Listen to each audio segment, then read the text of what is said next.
Hello? Hello?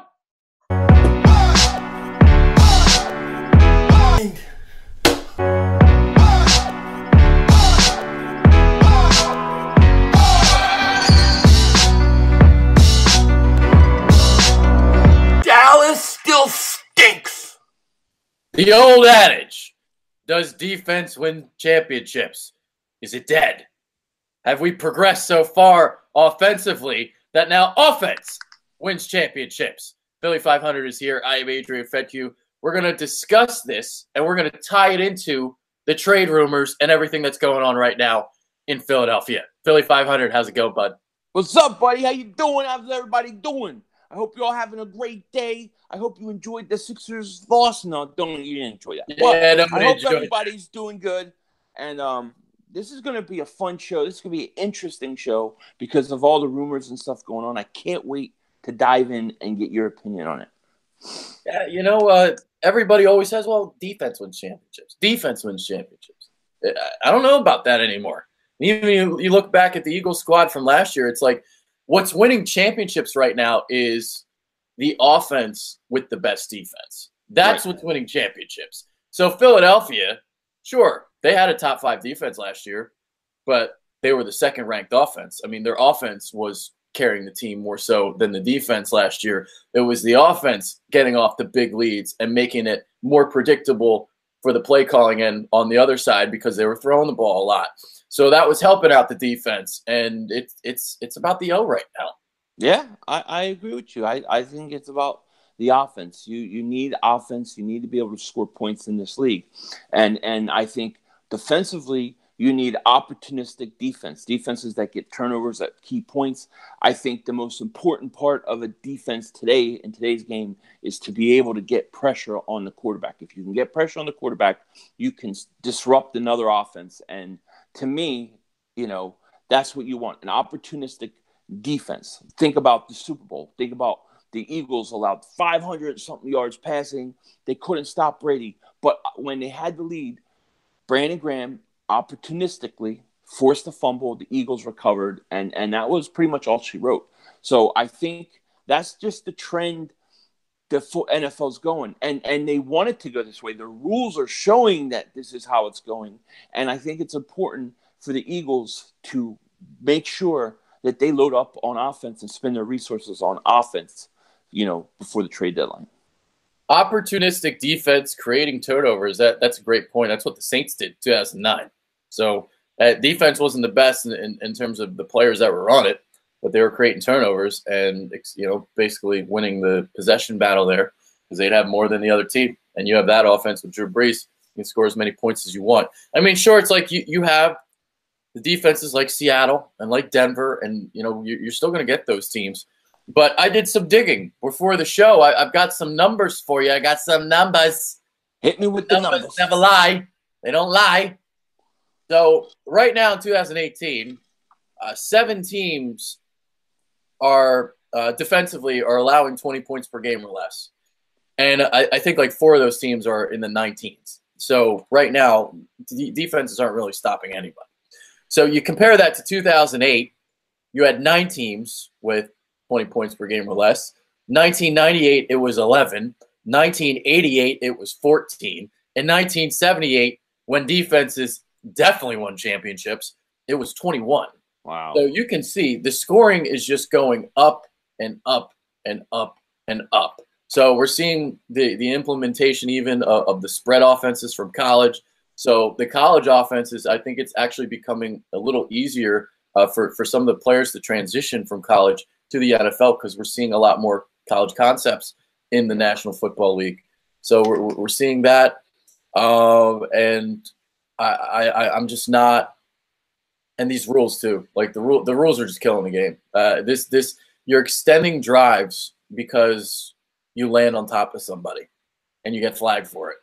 So that in itself is not helping the defenses either. The defenses right now, they need to learn how to tackle again because there's just flags galore. Yeah, I mean, you look at the couple penalties that Bennett had on him, which were just horrible calls. Then you look at the Sunday night game where the defensive lineman has Brady wrapped up and he lets go because He doesn't know if he's going to get a penalty. He doesn't know what's going on. These guys are scared to tackle. They don't know what to do. The rules are very confusing. And I think that because of the rule changes, because of the push for offense in this league, I think even a few years ago, it's changed dramatically. Like when Seattle won the Super Bowl, it's not the same game as even then. I mean, look at the last two Super Bowls. They both were won with offense, not defense. Yeah, yeah. And even Seattle, I had that 1 year, New England beat them. It was 28-24. So we're seeing points being scored. Even you think like that San Francisco Baltimore Super Bowl, supposed two great defenses, it was a slugfest offensively. It was 34-31. Yeah. So we're just seeing more and more scoring each and every year. And to be honest with you, I know that people like scoring. I don't like all this scoring. I'm not into it. I'm like an old school guy. I like defense. I like slugfest. Like give me a game that's 17-17 heading into like the last 5 minutes. Like give me that. Yeah. Right now we're seeing so much separation between the offenses and the defenses. Guys are just running free, and to me it's not as fun. Like a 43-40 game, sure, that's awesome, and there's so many great plays, but what I'm seeing defense is just getting shredded. It's becoming like the college game, and part of the reason why I don't like the college game as much as the NFL game is because teams go up and down the field. I don't think that's fun. Going up and down the field isn't fun to me. I want to see some defense. I agree. I mean, I come from that old school Buddy Ryan 1991 defense, dominating an offense, imposing their will, taking players off. I mean, that's gone. That is gone in today's football, and I do miss it. I would like an even playing field from offense to defense, but it's just not that way anymore. It does not happen, and the league is not going to change it. They want this. They want all this scoring. What they want. Yeah, they want, and they're going to keep pushing it. And as they keep doing it, you're going to see defense become less relevant in some ways. It's just going to happen. Yeah, yeah. And the way I'm kind of viewing it now, it's like the shutdown defense is the defense that shuts you down in the red zone. Like the red zone defense has now become important because right now it's becoming too easy to move the ball in between the 20s. So you're gonna get points almost on every possession at this point. The way it's going, you just got to stop him inside the 20. Yeah, I agree. It's all about holding teams to field goals and not touchdowns. I completely agree. It is. Just look at this. The Sunday night game, to me, is the perfect example of how the NFL is going. Kansas City and New England scored a ton of points. New England, in the last, I think, 3 or 4 games, they've scored 30 points, over 30 points every game. That's the way the league is going. And you gotta be adjusting and going with it in terms of where you allocate your money, where you put your resources. I think that is very important. New England had like 2 dynasties essentially, and the first dynasty was led by their defense. Mm-hmm. Ronnie Harrison and Teddy Bruschi, Mike Vrabel, all those guys. Yeah, Ty Law, and then now it's Brady. It's the Brady dynasty, and their offense, and him just controlling everything. Yeah, it's exactly. The Patriots have been really good at adapting to changes. Yep. And they're very good at that, and that's why they are where they are. I mean, let's face it. Yep. So the reason why we're kind of doing this topic in this show, it goes back to the Eagles needing a weapon. And I think adding an offensive weapon is more important than adding a defensive weapon. And especially kind of like what we're seeing. You're seeing Kansas City. You're seeing New England. You're seeing the Rams. All these teams are averaging 30+. And with actually, never mind. The Kansas City, it's 35.8. New Orleans, 36. The Rams, 32.7. So basically, all the offenses are potent in scoring 30 points a game. This Eagles offense right now isn't up there among those teams. You add somebody, you add some more explosion, I think that's what helps you win a Super Bowl again, more so than a defensive player. Yeah, totally agree. I think that's where you have to spend, if you're going to trade picks and stuff, you want to do it around your offense. We need to have firepower. We need to be able to match the Rams in certain games. We need to be able to match these teams when it comes down to it, because your defense isn't always going to get stops. These teams have multiple weapons. They have a lot of weapons, and they're going to score points. And if you can't score points, if you can't keep their offense off the field for lengths of time, you're going to have trouble.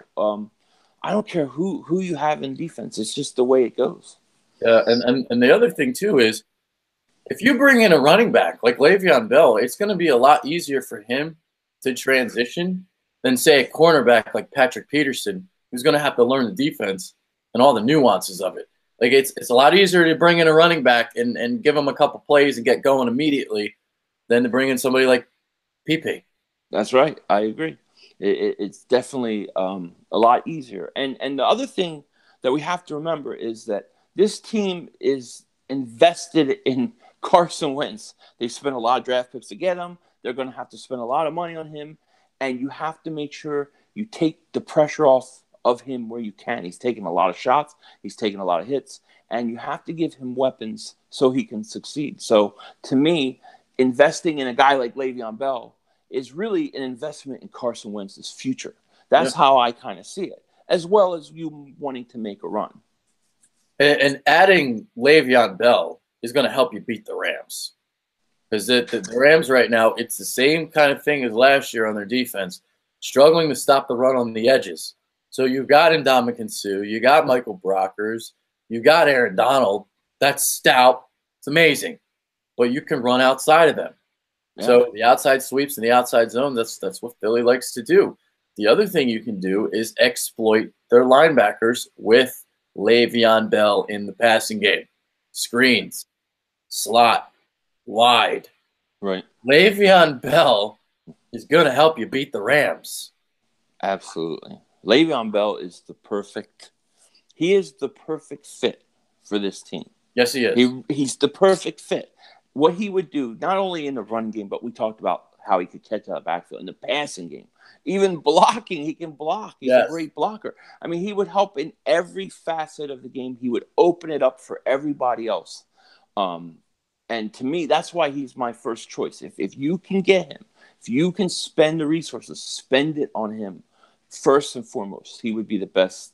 He's the answer right now, I think. The people want to say, it's like, the popular opinion is like, running backs are not worth the money. He is not your typical running back. This is a different situation here. This like, you look at like the Todd Gurley situation. I agreed with what the Rams did. I mean, considering what Gurley can do. So Bell, it's more than just being a running back. Doug Peterson loves running backs who can catch passes. This is like imperative in his offense. And if you bring Le'Veon Bell, man, it's like you have a 3rd and 5, and you have him run an option route from the slot. That's not being a running back. That's being a wide receiver. And right. Picking up a first down.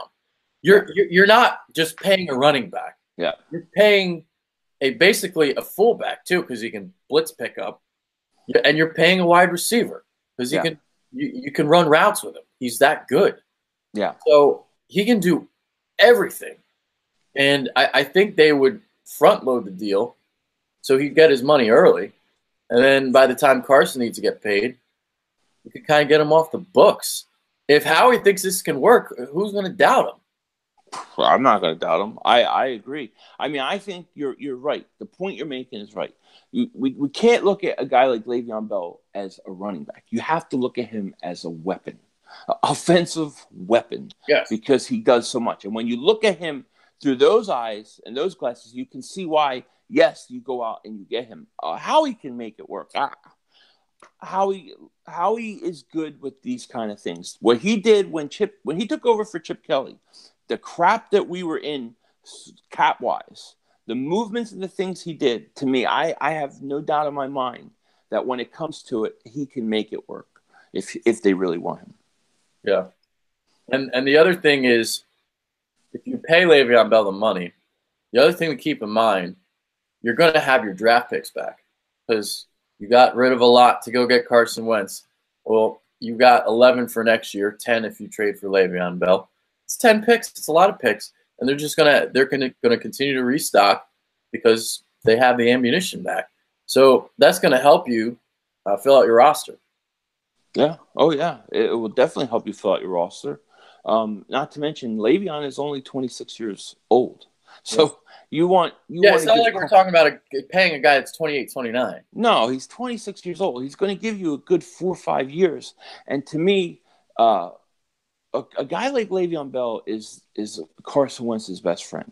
He does so much to take pressure off Carson, where he doesn't have to throw 50 times a game. You know what I mean? And I don't see why you wouldn't go. It's hard for me to understand why you wouldn't go after a guy like that, because a guy like that doesn't come available all the time. He's a dynamic player. I think he's a game-changing player. Now, hopefully, he reports to the Steelers, and that all gets settled. Well, he was supposed to report this week, right? And he didn't, and it's a bye week. So, but at the same time, the more that this goes on, the more the Steelers are going to there's more get rid of him. The Eagles. There's more leverage for the Eagles. Yeah. So I think Le'Veon Bell is the perfect choice. And I know some people don't like that he held out and they think he's got an attitude problem and all those kind of things. I understand why he held out. He's been franchised, 2 times, 3 times? I don't know how many times, but it's been a lot. Yeah. And he wants to get paid. But I think the Eagles are the perfect spot for him. I think he knows it. I think the Eagles know it. I think that's why there's rumors about it. And it's going to be interesting to see how he does, for sure. If it's not Le'Veon Bell, who do you want? Well, I mean, it doesn't have to be a running back, like whatever weapon you want. Well, I will say this. I don't believe the David Johnson rumors, because if I did, I would want him. But I think the fact that the Raiders are shopping Amari Cooper, I'm a believer that Amari Cooper is very talented and that he's in the wrong place, and being with the Raiders has hurt his career.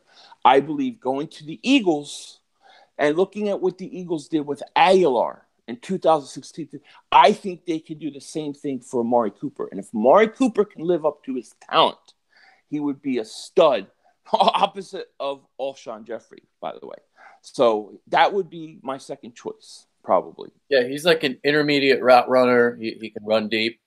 And Derek Carr is just a guy that can't get him the ball right now. Just can't get him the ball. And his stats are dwindling. They don't look good right now. And that to me is like, why if you're the Raiders, are you trying to shop him? Like, his stock is very low right now. So if you try to trade him, you're not going to get much. You might think you're going to get a first, or you're saying you want a first. You ain't getting more than a third, pal. You ain't getting more than a third, John. Yeah.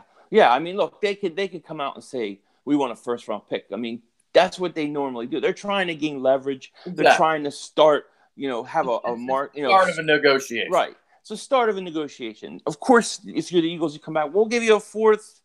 And then you work it out and you figure out, a way. But I think that he's 24 years old. The guy is very talented. He just needs a change of scenery. He needs somewhere to go that the coaches can bring it out of him.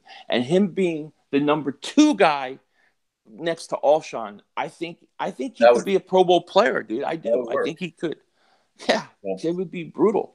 I mean, it would sure help the passing game. That's for sure. Yeah. Yeah, and you'd get them for not only this year but next. Now I think the cap hit for next year is pretty high, right? It's like $13 million. So maybe they would work out some sort of deal, little extension action. So that would probably happen, right? Yeah, I mean that's what you would do. You would extend them, you work the deal out, and you wouldn't get that cap hit. That's the easy part, really, for Howie Roseman to do. Yeah. To me, I look at it like you're getting a guy that was the 4th pick overall, had really good years early on, and then he struggled. But really, the the Raiders with the coaching staff, with everything going, what do you expect to happen? He needs to go somewhere that they can work with him. And seeing what they did with Aguilar. Aguilar had all those drops. He was horrible. He mentally checked out. They had to bench him, and they were able to get him back and get him right. I think they could do the same thing with Amari Cooper. So getting Amari Cooper to me is saying that I trust this coaching staff to get things right with him, and I believe that. And he's been leading the NFL in drops too. So Drops. Like an Aguilar. Like an Aguilar. So, I think things snowball. When things go bad, things can go really, really bad. And the Raiders, it's been a mess. It's been chaotic. Yeah. Let's face it, for how many years with that organization? Sheesh. Yeah, John Gruden, he wants to make the team in his own image. Mm-hmm. Okay. No.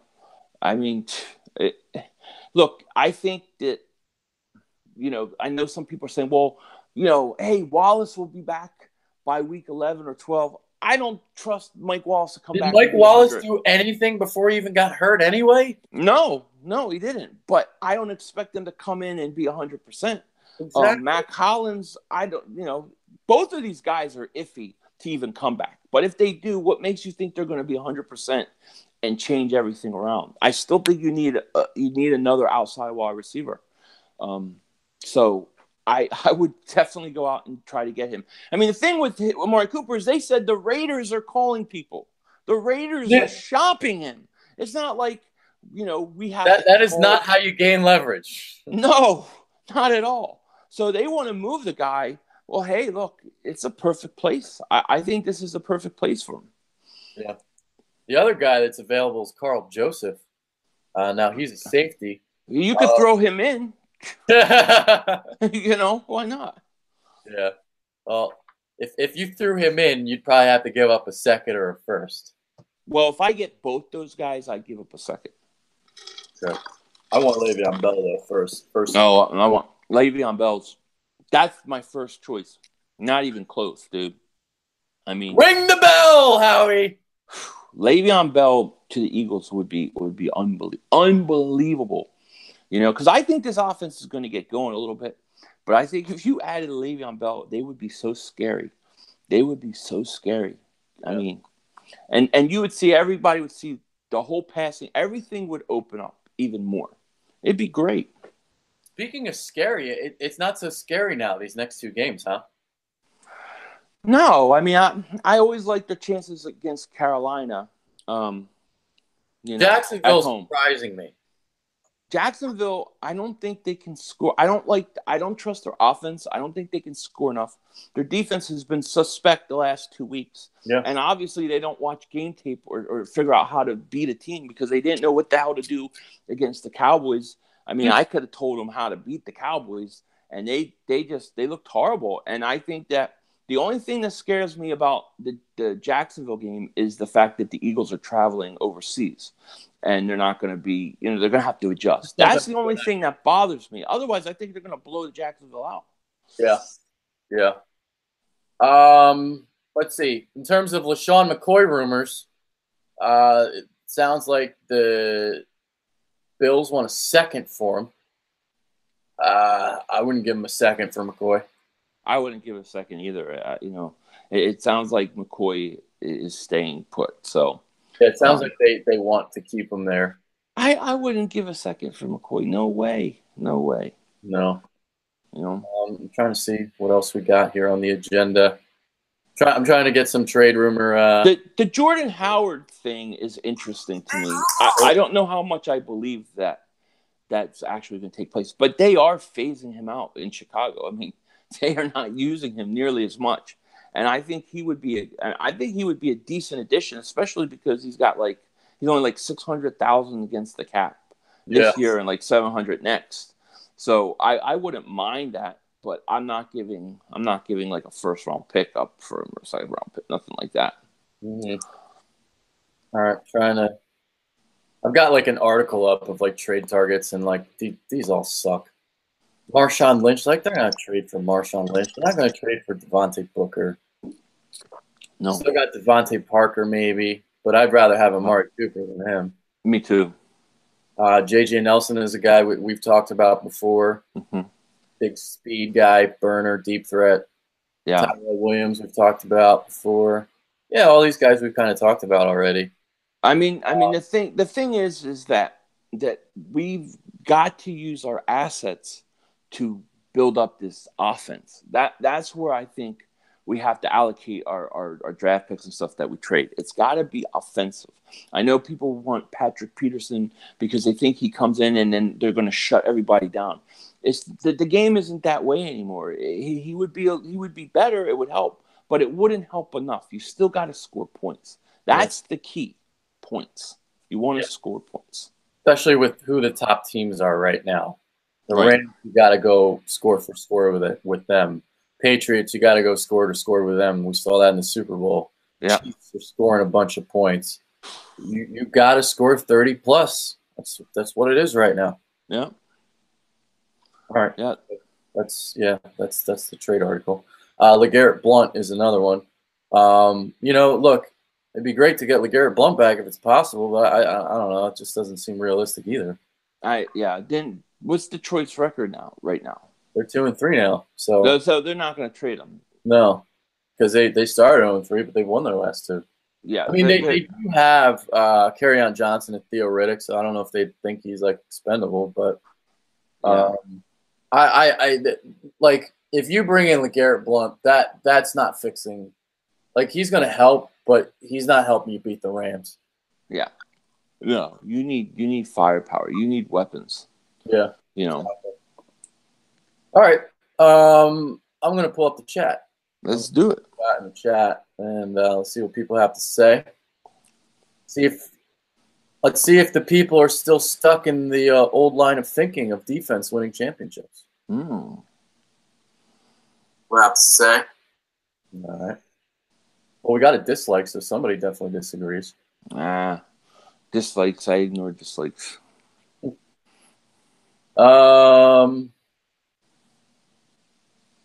Don't want Amari Cooper or Devontae Parker, both inconsistent, says Eagles crazy. It looks like Amari Cooper is inconsistent, but look a little deeper into the situation and who the Raiders have, and Derek Carr not being a guy that can really get the ball downfield, it's limiting his production. Yeah, well, listen, in 2016, everybody would have said, we don't want Aguilar. People were saying, we don't want Aguilar. He stinks, whatever, get rid of Aguilar. The coaching staff worked with him and were able to turn his career around. So I trust that they could do the same thing for a guy like Amari Cooper, who, by the way, I would say is more talented. Yeah. Goober Botwin says there's a guy in Eagles Twitter claiming the Bell deal is done. I like it, but I don't believe it. Who's saying that though? Like, since I'm in the media, like if a Bell trade happens, in order for me to like believe it, I need two sources. And right. if it's one source, it better be Schefter. Right. Well, I mean, look, they could, I guess they could technically work out a deal and agree upon a deal, but Bell still has to come in and show up and sign his tender. So it's kind of hard for me to believe that has happened when he hasn't even shown up yet. Yeah. I expect anything. I mean, because a lot of people are saying, well, why haven't we made a trade yet? Why we haven't made a trade yet? You ain't going to see a trade until closer to the trade deadline. Yeah, you gotta relax. It's going to happen. It's going to be a while. Yeah. I would love the Bell. If Bell came, oh my God, dude, I would flip out. I don't know what I'll do, but I will flip out. You got some people saying like they don't want to pay Bell. Like so like that. There's a lot of that. Yeah. Well, I don't. He doesn't. Not. It's not. Again, it goes back to him not really being a running back. It's more than him being a running back. Right. He's a weapon. He's not just a running back. I think that normally, like with running backs and the way they are, I would agree. But when you're dealing with certain players, I think there are exceptions to the rule. I think Le'Veon Bell is an exception to the rule. I think Todd Gurley would be an exception to the rule. I think there are some exceptions to the rule. And, with a guy like Bell, I don't think you can just look at him and say, oh, this is a running back. We don't pay running backs. He is a weapon. A weapon. That's how I look at him. Anthony Wilson says, how can we depend on him now? He hasn't played in a year. I mean, I don't know. He's pretty fucking good. I mean, Yeah, it's gonna take him a little bit of time, I'm sure, to come in. But by the time you get to what? December and Yeah, the playoffs, it's back. It's back to that. It's like right now you're not going to get a 1 seed. You're probably not going to get a 2 seed. Right now you're trying to get the best possible team fielded for the playoffs. And by the time you're ready to go to the playoffs, Le'Veon Bell is going to be in mid-season form. yeah, I don't think it'll take that. And he long. also doesn't have all the carries under his belt. So if anything, he's going to be very, very fresh. Right.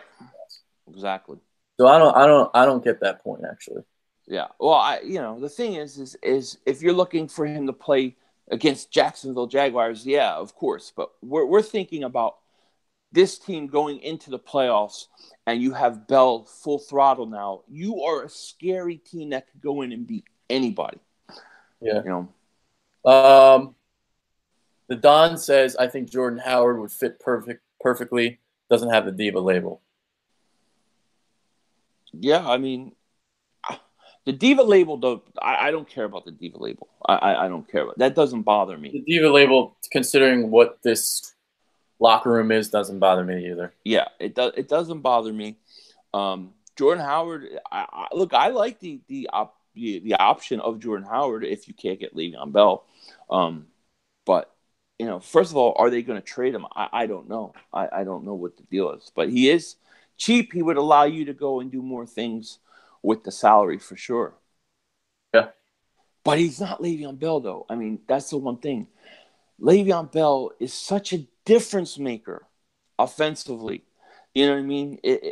He puts fear into defenses. Yeah, it's like Jordan Howard is nice, but he ain't going to help you beat the Rams. It goes back to that.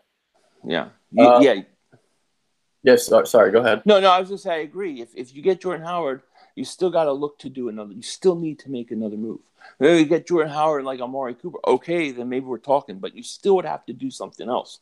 I think if you get Le'Veon Bell, I don't know that you have to do much else of anything.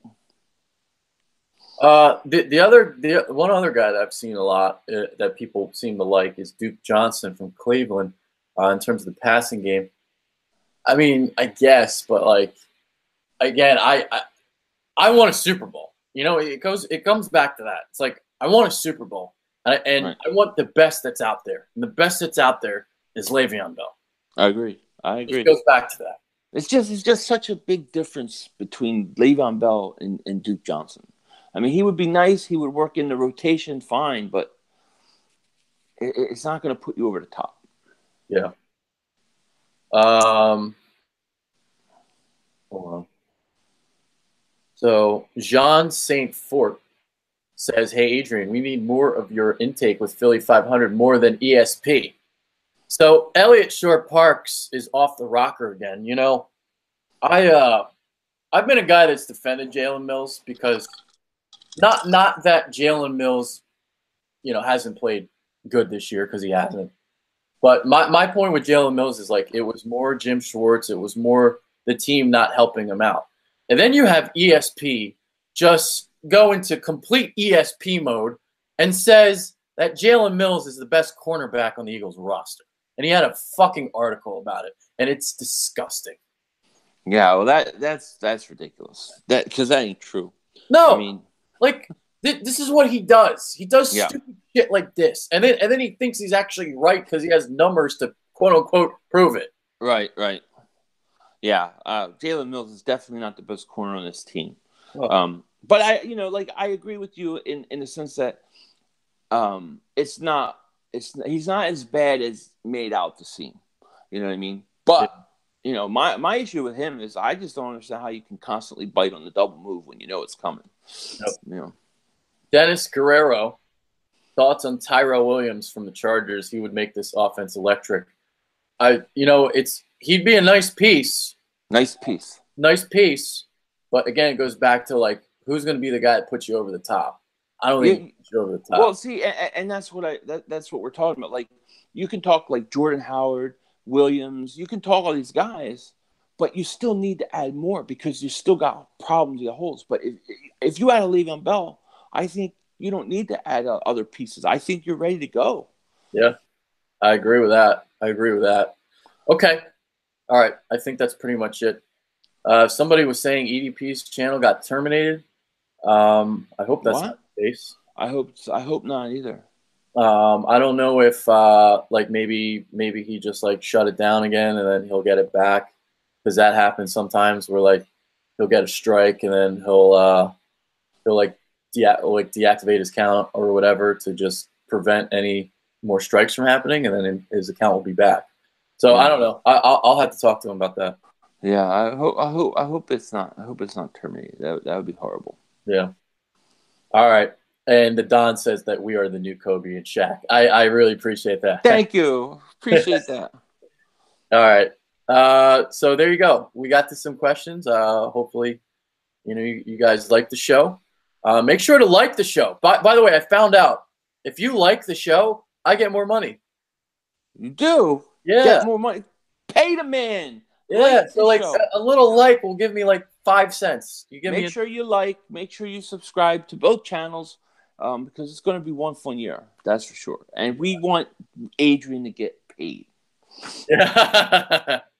There we are. All right. We're going to end it on that note. That's Philly 500. I am Adrian Fedq. We're out of here. And hopefully, there's a crack in the Liberty Bell. There you go. See ya.